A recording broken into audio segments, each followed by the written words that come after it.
Hello. As the author of the Chronicles of Dragondom, I must confess something rather unexpected.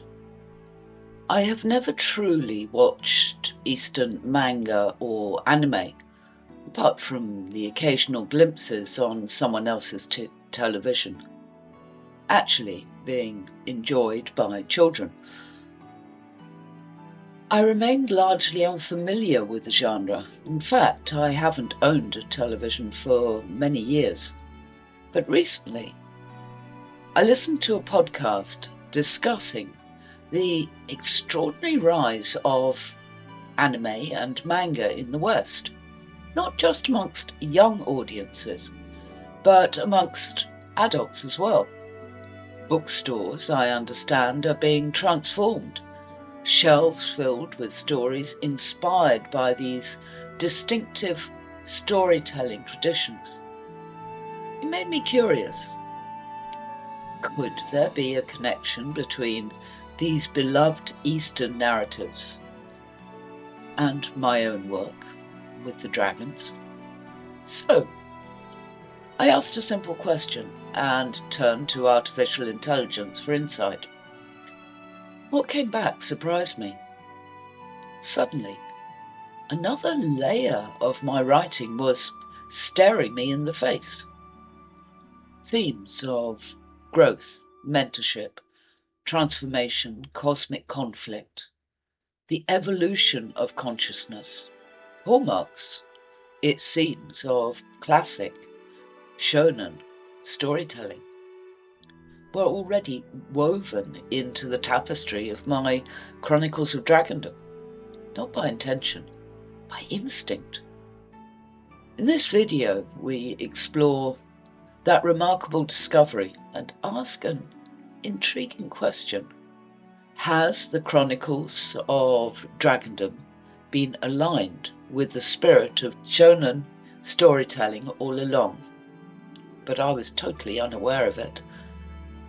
Let us find out together. You know, when you think about epic fantasy, your mind probably jumps to a very Western tradition, right? We're talking dragons, elves, the usual stuff. But what if one of the biggest fantasy epics out there today is hiding a pretty awesome secret? Today, we're diving into the Chronicles of Dragondom and asking a really fun question about its hidden DNA.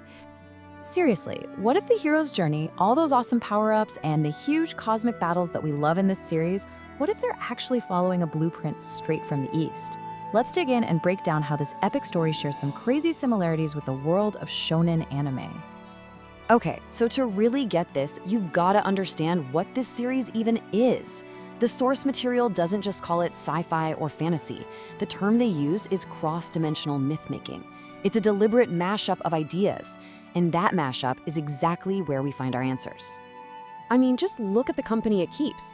To give you an idea of the scale we're talking about, the sources compare its world building to Dune, its powerful female hero to the Broken Earth trilogy, and its blend of science and spirituality to Children of Time. So yeah, this is not your average fantasy story. It's playing in the big leagues for sure. And just like any great epic, our hero, Aisha, doesn't start out as this all-powerful being. Nope. She goes through what feels, for all the world, like a classic shonen training arc. We're watching her go from a totally ordinary woman to a full-blown cosmic warrior. And every shonen hero needs a mentor, right? For Aisha, that's Dralamir.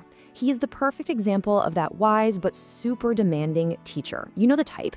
He's not there to coddle her. He is a hard taskmaster whose job is to push her way past her limits to unlock what's really inside. It's a dynamic any anime fan is going to recognize instantly.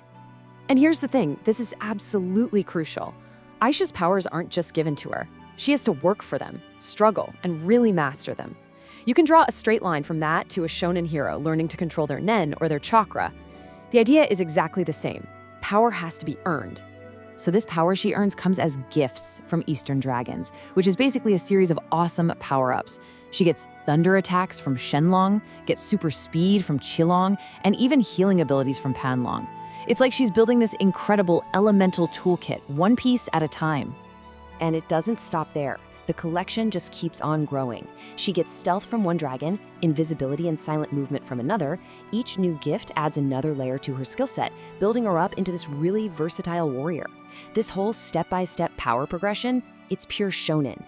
So with her training arc pretty much wrapped up, the world of Dragondom just expands dramatically.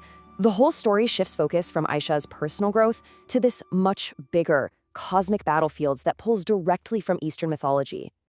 And hey, the story itself tells you exactly where it's all heading.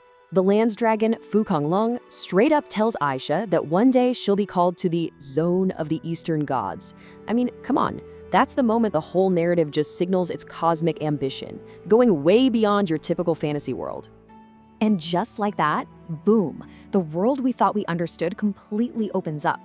All of a sudden, that hidden realm of Arianel isn't the only other place out there. We're getting introduced to whole new pantheons and cosmic powers. So the story formally introduces us to the Eastern Heavens. And listen, this isn't just a new location on a map. It's described as this really complex spiritual world with all these different sectors and leaders, and their whole job is to keep the cosmic balance. This entire framework is pulled right out of Eastern mythology. And to really hammer this connection home, we meet specific figures like the Tianlong. The source material defines this being as a celestial dragon who guards the heavenly palace of the Eastern gods. This isn't just any dragon. It's a specific, high-ranking entity inside this new cosmic hierarchy. And if you needed any more proof, the connections get even more direct. The story explicitly mentions the Jade Emperor and the Eastern gods actually getting involved in what's happening. These aren't just inspired by characters. These are major figures from Taoist mythology woven directly into the plot.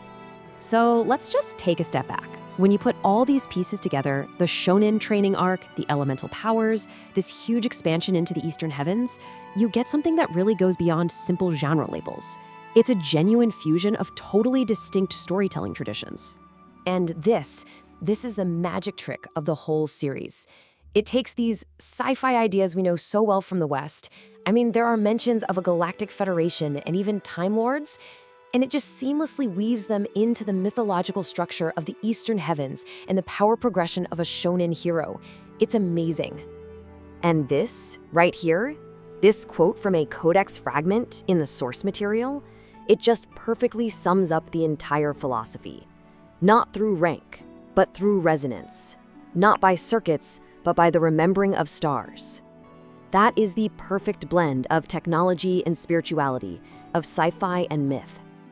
And that, right there, brings us all the way back to the beginning. This fusion, this blend of ancient Eastern myth with futuristic Western science fiction, that is exactly what cross-dimensional myth-making is all about. It's building a totally new story from the most powerful parts of our oldest and our newest tales. So what does all this mean? Well, the Chronicles of Dragondom might just be showing us a blueprint for where storytelling is headed. And it leaves us with a really big question to chew on. In a world that's more connected than ever, are the most powerful, most resonant stories of tomorrow going to be the ones that blend our most ancient, powerful myths together? Makes you think, doesn't it?